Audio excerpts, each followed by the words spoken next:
Vipov, bonjour Pascal Perrineau, merci d'être en direct Bonjour. avec les G, avec les grandes gueules. G, vous êtes un spécialiste de la chose politique ou du rapport entre la population et l'exécutif. Demain, c'est une espèce de grand oral aussi pour le Premier ministre face à l'Assemblée nationale pour donner la feuille de route du déconfinement. Est-ce que c'est le va-tout que joue demain l'exécutif ?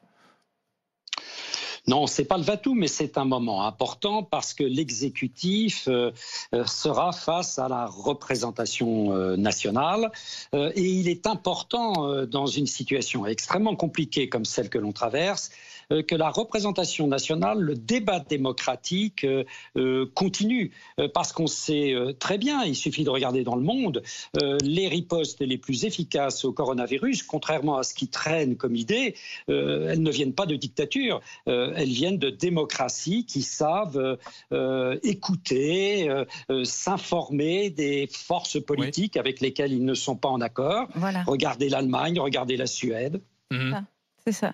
Justement, Monsieur Perrineau, c'est la question que je me posais. Est-ce qu'on ne peut pas reprocher justement à ce gouvernement de ne pas s'être appuyé suffisamment sur l'opposition et sur un tissu même beaucoup plus local, c'est-à-dire, voilà. Oui. Alors là, en effet, vous mettez le doigt sur deux travers français. D'abord, notre incroyable centralisme. On dit depuis 1980 que la France est un pays décentralisé, mais j'allais dire presque c'est une plaisanterie quand vous comparez à ce qui se passe, par exemple, en Allemagne, qui est un État fédéral, et même par rapport à d'autres pays européens.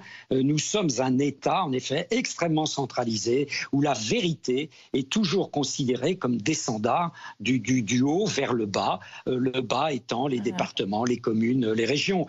Et il faudra à l'avenir certainement changer cela. Et puis d'autre part, il faut bien reconnaître qu'on est dans une culture politique extrêmement divisée et qu'associer de manière positive les oppositions, parce qu'il n'y a pas une opposition aujourd'hui, il y en a plusieurs, eh bien ça n'est pas toujours facile.